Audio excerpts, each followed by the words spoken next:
या ज्वरानं घात केला. आमच्या नातीच्या बारशालाही जाऊ शकलो नाही आम्ही. शंभूराजे नाराज झाले असतील. नाराज होणार नाही तर काय. हे असं दुसऱ्यांदा घडतंय.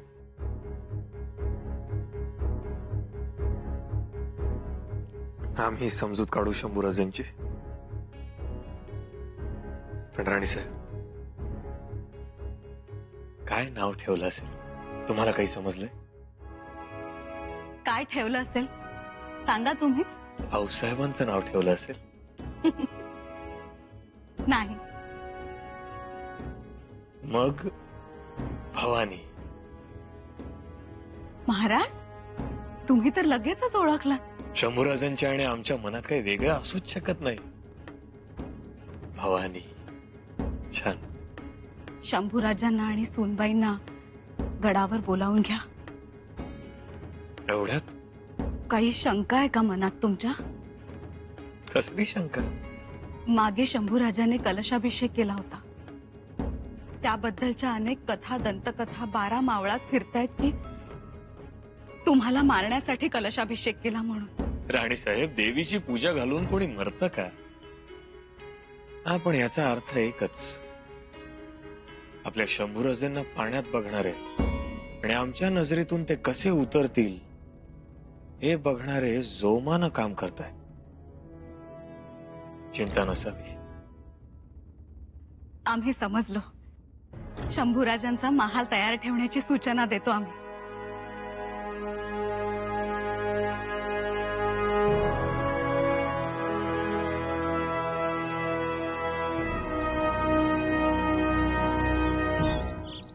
युवराजांचा महाल तयार केला. स्वच्छता मोठी, नवी दाजम, गालीचे पडदे. म्हणजे लवकरच युवराजांचे रायगडावर आगमन होणार. तर आगमन होऊ द्यायचं नाही. म्हणजे वाटच अडवायची म्हणताय की काय? अर्थात आपण लावलेल्या कुंपण काठीची पुन्हा एकदा नीट दुरुस्ती करून घेऊ. ओ पण पंत, अंगलट यायचं बघा, कारण आता महाराज गडावर आहेत. महाराज तर असणारच, पण त्याहून आपल्याला युवराजांची वाट बंद करायची आहे. येऊच द्यायचं नाही. पण कसं शक्य आहे ते? काही झालं तरी स्वराज्याचे युवराज आहेत ते. कधी ना कधी गडावर येणारच ना. आपल्यावर शिस्तीचे सत्याचे पहारे बसतील, राजनिष्ठेची गस्त सुरू करतील आणि मग आपल्याकडून काय घडलं की 4 माणसात सांगतील. हे बघायला बाळाले. ओ पण पंत, यावेळी कठीण वाटते हो सगळे. महाराज ऐकणार नाही. बघा, विचार करा, अंगलट येऊ नये. काही अंगलट यायचं नाही. आतापर्यंत केलं आलं. मग अहो, एवढे दिवस आपण राजकारणात आहोत ते काय म्हणून? तुम्ही फक्त आम्ही मारलेल्या गाठी आवळायचं काम करा. बाकीचं आम्ही बघतो. नदीवरचे वाहून गेलेले साकव आणि आमच्या अंगात भरलेला ज्वर, त्यामुळे आम्ही शृंगारपुरास बारसे साजरे करण्यास येऊ शकत नाही.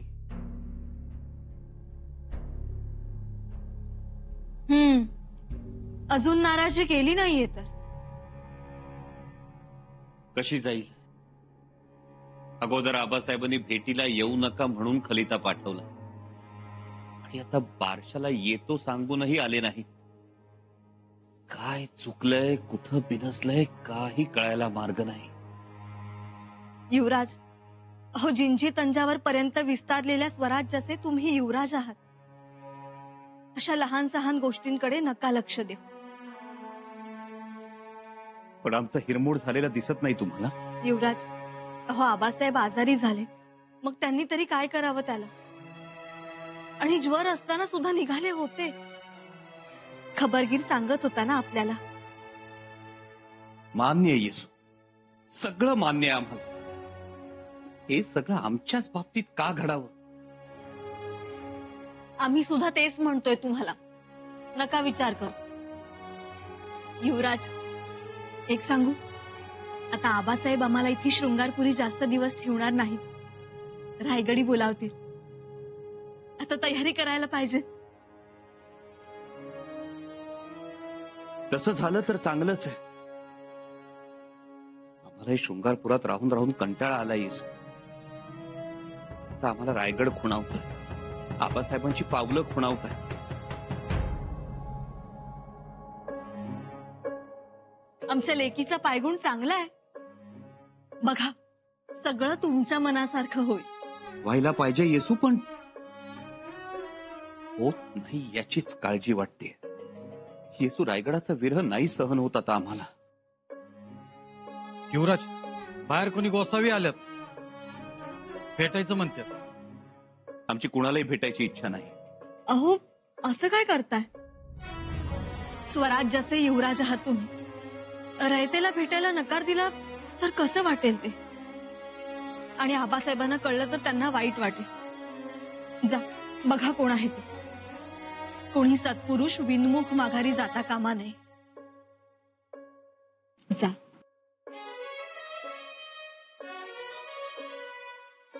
ठीक आहे.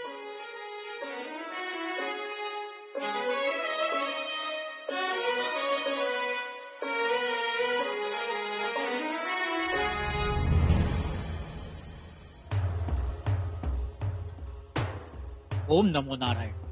नमो नारायण. या बुवा.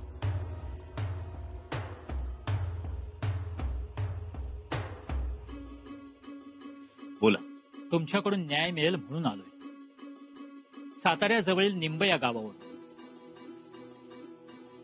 हे पहा बुवा, आता खुद्द महाराज रायगडावर आले आहेत. तुमचा जो काही कज्जा असेल तो गडावरच मिटेल. आपण महाराजांना भेटावं. पण महाराजांची भेटच होत नाही. अशक्य. आपण गेलात आणि महाराज भेटणार नाहीत हे होणे नाही. रायगडावर रयतेला अग्रक्रम आहे. महाराजांची गोष्टच नाही. पण सदरेवरील काही मंडळी महाराजांपर्यंत पोहोचूच देत नाही. कारण महाराज आजारी आहे, त्यांना ज्वर भरलाय असं सांगतात. वो भी सच है. पण मग मी म्हटलं, महाराज बरे होईपर्यंत मला गडावर थांबू द्या. पण गडावर थांबू देत नाही. किमान तक्रार तरी ऐकून घ्यायची, पण तक्रारही ऐकून घेत नाही. तुमची तक्रार सांग, तुम्हाला न्याय मिळेल. मी सदानंदगिरी गोसावी.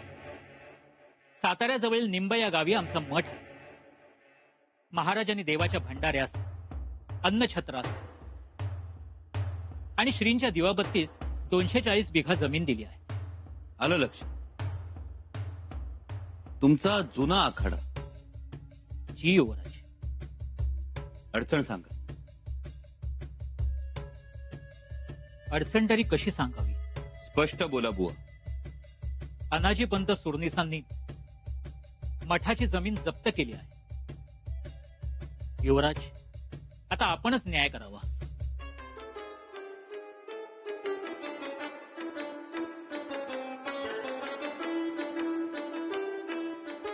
युवराज, आपण का हसताय? कविराज, कितीही नाही म्हटलं तरी अनाजी पंत आणि आमची गाठ ही पडतेच. आता तुम्हीच न्याय द्या युवराज, नाहीतर आमच्या संप्रदायाचे हाल होतील. हे बघा बुवा, हा विषय आमच्या अखत्यारीत नाही. तरीही तुमच्या संप्रदायाचे हाल होऊ नयेत म्हणून आम्ही प्रयत्न करू. कविराज जी. अनाजी पंत सचिव अर्थात सुरनीस यांना पत्र लिहा, खलिता पाठवा.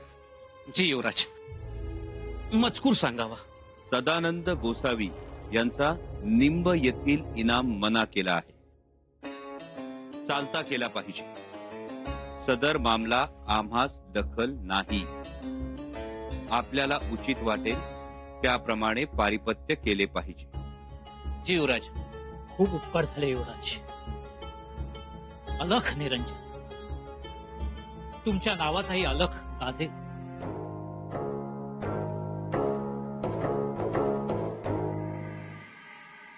चला चला, आवरायला घ्या. शंभूराजे शृंगारपुरात होते. आमच्या मनाला काही पटलं नाही. आता कसं इथे निवांतपणे राहतील. धाकट्याबाई साहेब, काय चाललंय? महाल सजवायला सांगितलंय. काही सूचना? अहो पण एवढी उठाठेव कशा करता? शंभूराज आणि सुनबाई तर शृंगारपुरात आहेत. येतीलच, येणारच आहेत. महाराजांनी दोघांना बोलावून घेतलंय गडावर. काय? जी, महाराज म्हणाले खलिता पाठवणार आहेत. पुढच्या आठवड्यात येतीलच. थोरल्या बाईसाहेब काही सूचना? त्यांना गडावर येऊ देत, आम्ही त्यांना सूचना देऊ. तसंही चालेल, येतो आम्ही.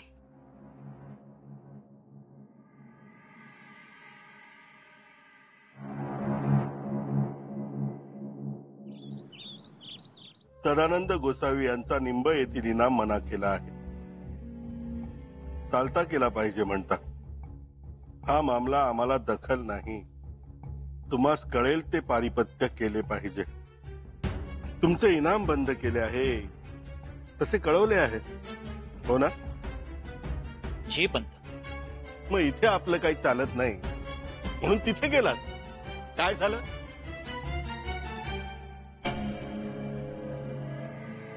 शेवटी आमच्याकडे पाठवलंच ना. तो युवराजांचा थोरपणच. आम्ही त्यांना त्यांची मुद्रा उठवा म्हणालो, परंतु त्यांनी उठवली नाही. त्यांना तो अधिकारच नाही. त्यांची तुम्ही मुद्रा उठवून इनाम मिळवण्यासाठी जर जमीन ताब्यात घेतली असती तर तुमच्या अडचणींची धुनी आम्ही पेटवली असती. काय बोलत आहात पंत? साधू संन्याशांसमोर अशी भाषा बरी नाही. मग साधू संन्यासांना असं वागणं शोभतं? पंत, आम्ही गिरी गोसावी. आम्ही आमच्या धर्माचं रक्षण तर करतोच, पण जेव्हा विजापूरहून अफजल खान निघाला होता तेव्हा आमच्या गोसाव्यांनी मोलाची कामगिरी बजावली होती. कल्पना आहे, परंतु इनाम जमिनी आता रद्द झाल्या. ओम नमो नारायण.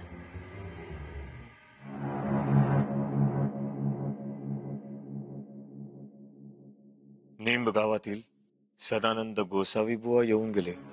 आम्हाला न भेटताच गेले. हो, पण ते घाईत होते. काय काम होतं? काम इथे, पण कागद घेऊन आले ते युवराजांचा. हा बघा. युवराजांनी कागद दिले? कागद म्हणजे शिफारसच आहे ती. आणि शिफारस म्हणजे मनमानीच ती. निंब मठाच्या इनाम जमिनीचे बघा. म्हणजे कारभारात अप्रत्यक्षरित्या हस्तक्षेपच होतो ना. तानाजी पंत, जमीन शेतसाऱ्याची कामं तुमच्याकडे आहेत ना. मग ह्या अशा तक्रारी शृंगारपुरी जातातच का? हो, म्हणजे ते का रयत तुमच्याकडे यायला घाबरते? नाही. घाबरण्याचे कारणच नाही. स्वराज्य हिताचाच निर्णय घेतात ते, आणि तटस्थपणे घेतात. उलट शृंगारपुरात मात्र भावनेच्या आहारी जाऊन निर्णय घेतले जातात, आणि हे योग्य नव्हे. बस. शंभूराजांच्या बाबतीत तक्रारींशिवाय तुमच्याकडे बोलायला दुसरं काहीही नसावं. महाराज, माफी असावी, पण स्वराज्याच्या काळजीपोटीच आम्ही हे सगळं करतोय आणि बोलतोय, आणि आपल्या मार्गदर्शनाखालीच आम्ही सगळे व्यवहार करतो. ते आम्हाला मान्यच आहे, आणि वेळोवेळी आम्ही त्याबद्दल तुमचं कौतुकही केलेलं आहे. पण मग आता आम्हाला सांगा, शंभूराजे कुठे चुकले? आम्ही मोहिमेवर असताना शत्रूच्या तलवारीच्या खणखणाटापेक्षा तुमच्या या तक्रारींच्या खलित्यांचा खणखणाट जास्त येत होता. माफी असावी महाराज, परंतु आमचा उद्देश स्वराज्य हिताचा होता. म्हणजे तुमचा उद्देश स्वराज्याच्या हितासाठी, आणि शंभूराजांनी घेतलेला निर्णय तो स्वराज्याच्या हितासाठी नाही. तानाजी पंत, आम्हाला एक गोष्ट अगदी मनापासून सांगा. शंभूराजांनी शेतकऱ्यांचा शेतसारा माफ केला, हा निर्णय चुकीचा होता? म्हणजे बाळाजी पंत, तुम्ही बोला. आजवरच्या इतिहासातला अलौकिक निर्णय. असा निर्णय घेण्यासाठी राजाचं मन मोठं असावं लागतं. यापूर्वी संत दामाजी पंतांनी मंगळवेढ्यात गोरगरिबांसाठी धान्याची कोठारं फोडली. संत तुकाराम महाराजांनी खतपत्र, कर्जरोखे इंद्रायणीत सोडली. एक महाजनकी करणारा सत्पुरुष हे करतो. शंभूराजांनी देखील हेच केलं ना. आपण या अशा निर्णयांना पाठिंबा दिला नाही तर इथे बळीराजाचं राज्य कसं निर्माण होणार? काय मोरोपंत? हो हो. मग तुम्ही 2 पावलं पुढे जाऊन त्यांचं कौतुक करायला हवं होतं, त्यांच्या पाठीवर शाबासकीची थाप द्यायला हवी होती, पण तुम्ही काय केलं? फक्त तक्रार. कौतुक जेव्हा तक्रारीत बदलते ना, तेव्हा एकमेकांमध्ये वितुष्ट निर्माण होतं. हे तुम्ही योग्य केलं नाही. आणि राहुजी पंत, त्यांना तर यांनी अश्वदळाची चौकशी करायला पाठवलं होतं. ते 4000 घोडा बघून तुमची छाती अभिमानानं चौपट व्हायला हवी होती. चौकशा कसल्या करताय? याला म्हणतात विरोधासाठी विरोध.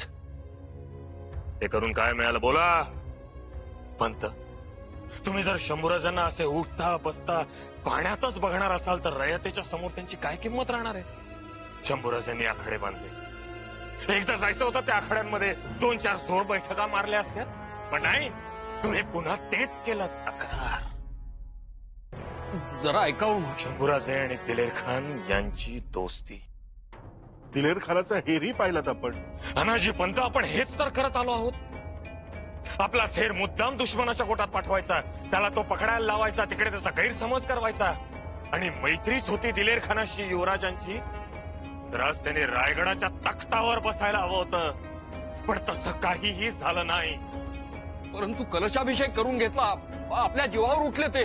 हो, तेही सहन झालं नाही आम्हाला. किती दिवस झाले कलशाभिषेक करून आहोत ना तुमच्या डोळ्या देखत तिकडे धडधाकट उभे. सदानंद गोसावी बुवांचा न्याय करावा. स्वराज्यातलं त्यांचं योगदान मोठं आहे. आणखीन एक, आमच्या नजरेतून काहीही सुटत नाही. काहीही नाही.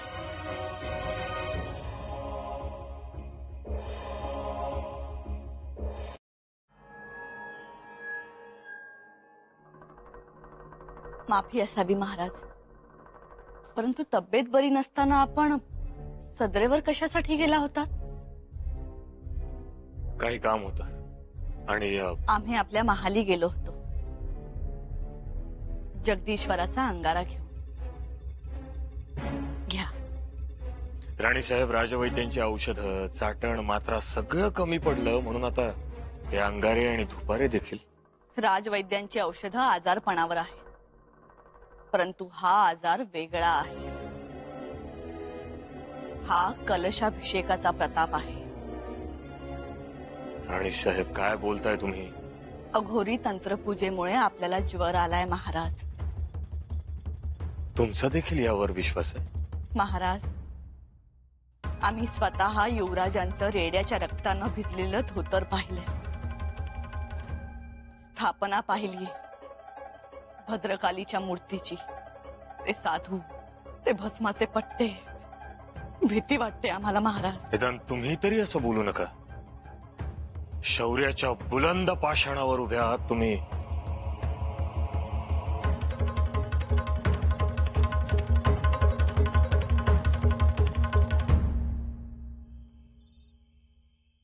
तिन्ही सांजेला महालात दिवा नाही?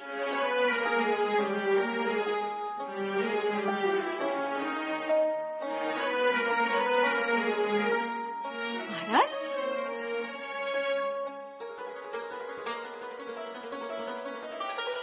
महाराज, आपण अंधारात का बसलात?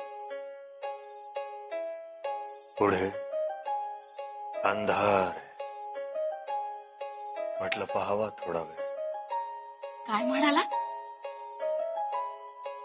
आम्ही काय म्हणतोय, शंभू राजांचा महाल आम्ही अगदी छान लावून घेतलाय. इतका सुंदर सजवलाय की चिरंजीव आणि सूनबाई दोघे खूप खुश होतील. आपण बोलावणं पाठवलात? निरोप धाडलात का?